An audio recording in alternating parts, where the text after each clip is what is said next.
Hey, it's AP, and today we're making a dresser. Check it out.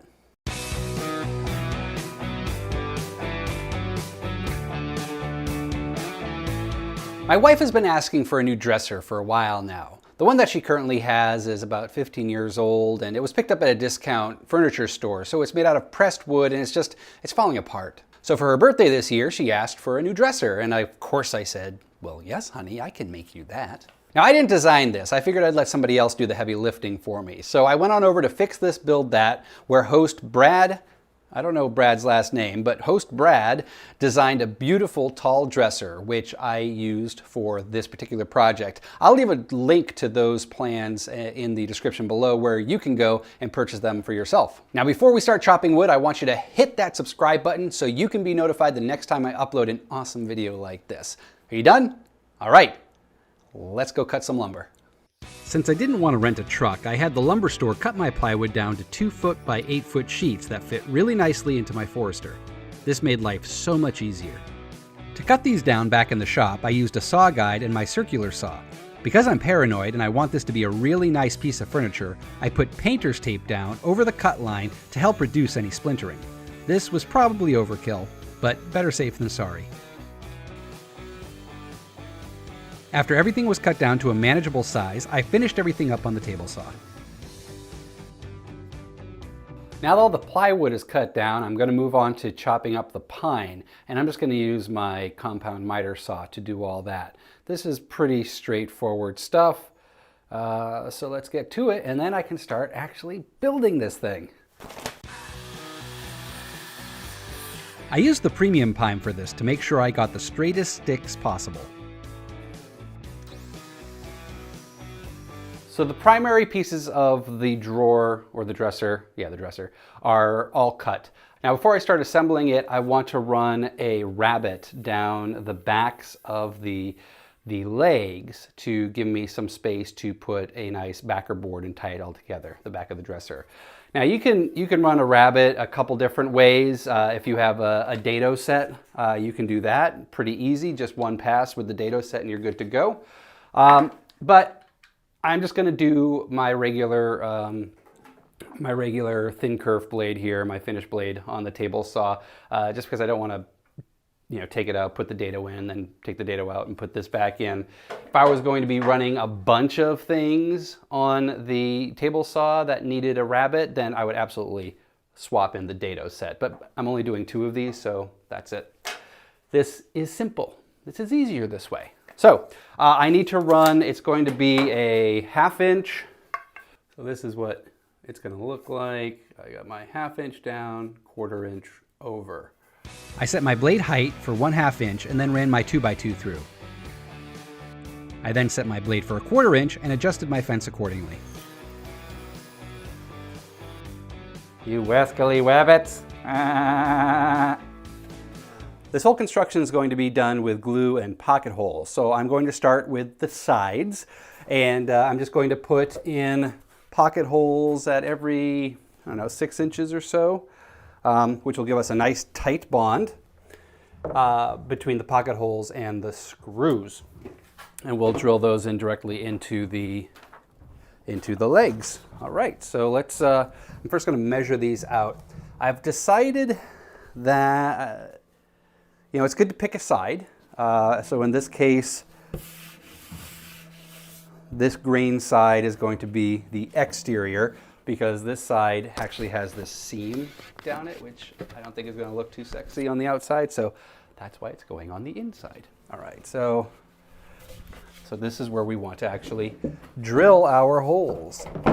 Now, if you haven't seen my video on how to set up your Craig pocket hole jig, then I will leave a link to that in the description. This is a great tool. I'll also leave a link for you to purchase it because no weekend woodworker should be without a pocket hole jig. All right. Now, to aid me in this, because these are long boards, I'm going to put some scrap 3/4 inch down on either side of the Craig jig, just to give me a little bit of extra support as I'm doing this all up.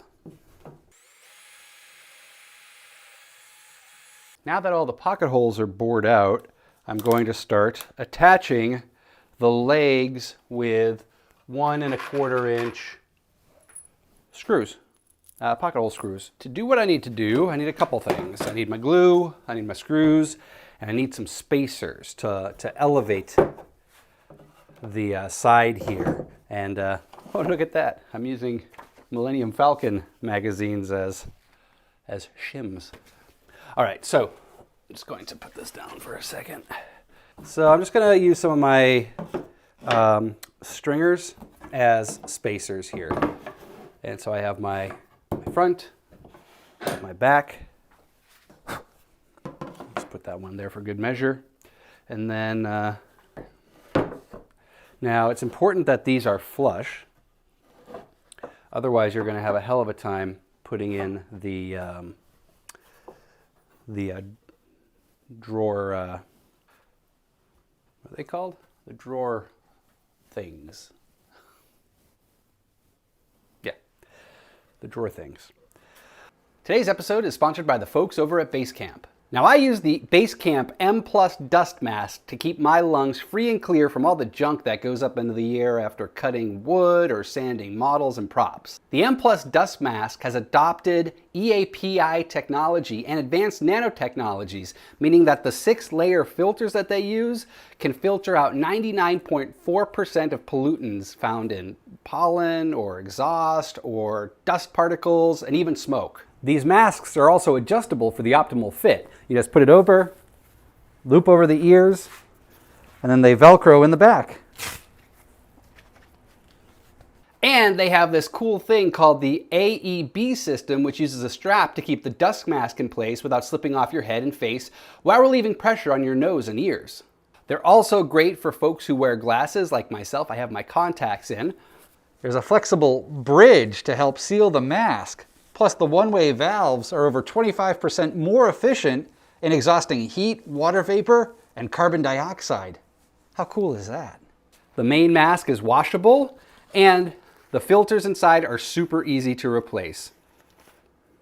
The super cool folks over at Basecamp are giving the first 500 US subscribers an 85% discount on their M+ Dust Mask 2-pack. So head on over to bit.ly/APBC85 and enter code BCMask85 at checkout. Head on over there right now and take advantage of that offer. Thank you, my friends at Basecamp. All right, now back to your regularly scheduled program. Pro tip, if your pocket hole bit didn't go all the way through, use a chisel or a flathead screwdriver to clear out the hole to help keep the seams tight.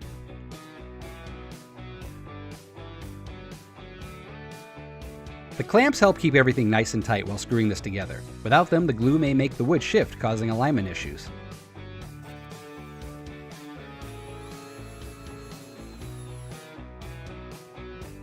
To install the tops and bottoms, I used glue and then 3/4 inch brad nails fired through the back to minimize holes. Now, I took the advice of the instruction and used cove molding for some accenting here. It really does class this up a lot.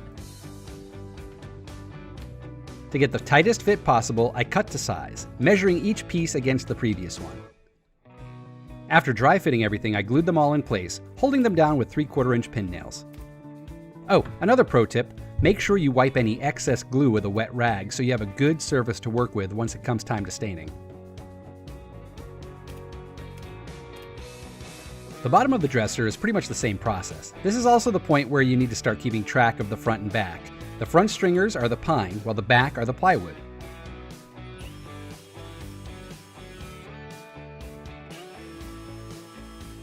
I fixed my imperfections with some plastic wood, then lightly sanded everything with a 120 grit sandpaper. Alright, now we're going to assemble the carcass. I laid the sides on my table to make this process easier, but to be honest, I don't think there's another way to do this. The top front and back stretchers should be flush with the top of the side, and the middle stretchers are set to leave a 7 1/8 inch gap to allow for the top drawers. Once you have one side complete, just place the other side on top and work from below, following the same measurements. Okay, let's get this upright.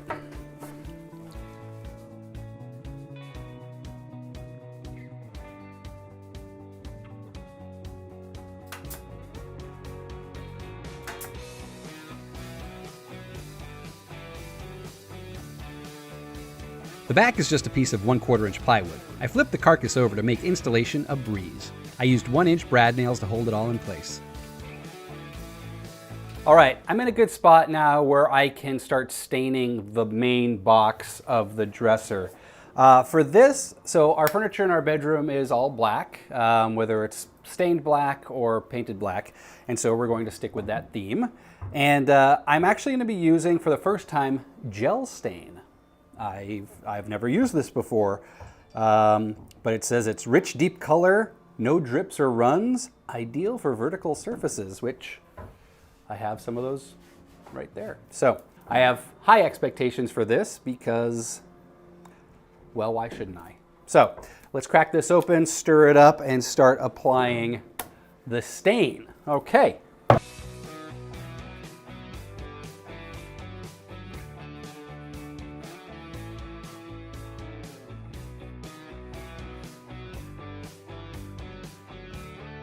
While the stain dried, I used the time to make the drawers. Drawers are literally just big boxes. Super easy. I do recommend some sort of clamping here though to help get a good glue bond.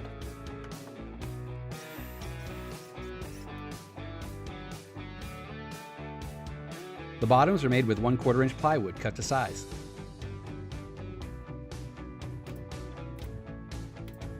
All right, now we're at the moment that I've been dreading. Well, one of 2 moments that I'm dreading. First is installing the drawer slides, and then next we'll be installing the actual drawers. Why am I dreading this? So, honesty time, people. This is not the first dresser that I've built. I built my personal dresser a few years back, and it was when I first started getting into woodworking, and I was a little overambitious with my project, and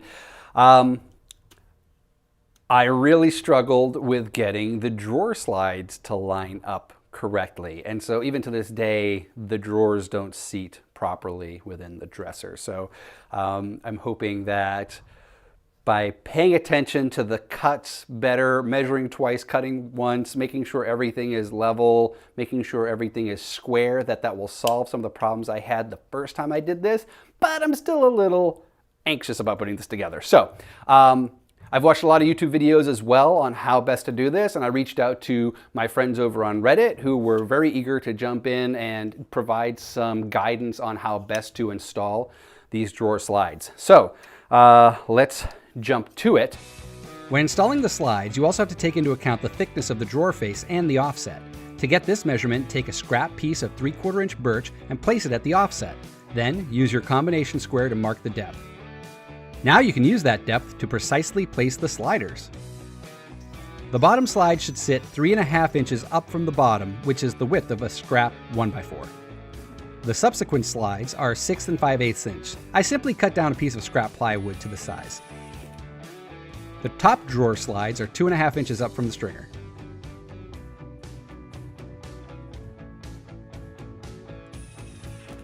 Spacers are your biggest friend here. The bottom drawers sit 1/2 inch up from the bottom, so grab some scraps and lay them out. Now this is where you really need to pay attention to the instructions, as spacing is super important. I screwed up the first time and didn't realize my mistake until I got to the last drawer, so pay attention.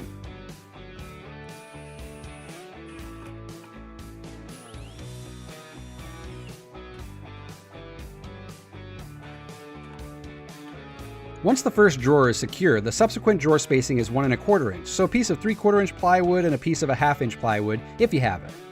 Just go slow, measure twice, screw once. To hide the plywood edges of the drawer faces, I used some wood veneer. This is a super easy way to get a nice looking edge on your plywood. I'll do a tutorial video on that in the next few weeks. Some stain and polyurethane, and these will be ready for prime time. The poly and stain are now dry. Look at how shiny that is. Ooh. On the false faces of the dresser. So now it's time to attach these to the drawers. Another moment of high anxiety, because this is where I'll actually see if everything's lined up correctly. My friend over at Fix This Build That, he's not really a friend, I just liked his video, has this interesting tip where he uses playing cards to get the spacing for around the false face. So I'm going to give that a try. It's something I've never actually thought of before, but there should be a 1/8 inch kind of gap around the entire false face, and but this will help me kind of really get precise as to my space. Did I say space a couple times there? Probably. All right, so let's give this a whirl, and fingers crossed it doesn't. Fingers crossed that everything fits perfectly. Okay.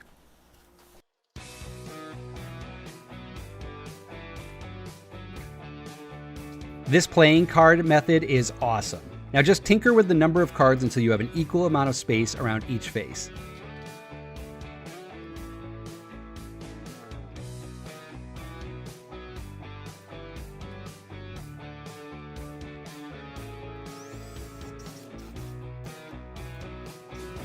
To attach the pulls, I found the center of the top drawer and marked the middle. And to do the lower drawers, I just used the top drawer pull as a guide and went straight down so that each side would be even.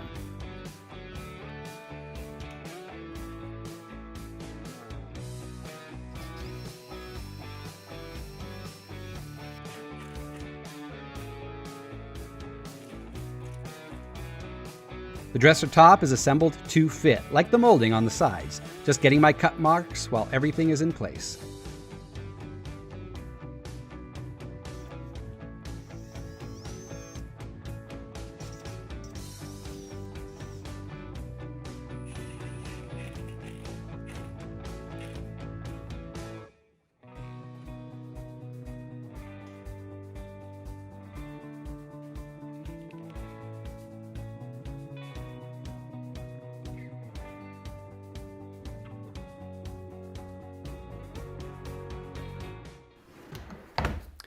And there it is. This came out so much better than I expected, and most importantly, my wife loves it. Or at least she pretends she loves it. Big shout out to Brad over at Fix This Build That for designing these plans in the first place. They are super detailed and very informative. So if you plan on creating your own dresser, head on over there and buy those plans because they are they're perfect. They're great plans. So thank you, Brad. If you like this video, give it a thumbs up and leave me a comment below. And if you're tackling this project, feel free to ask me questions. I'm more than happy to answer questions about my journey and process in building this awesome dresser. And until next time, stop planning and start making. Thanks for watching.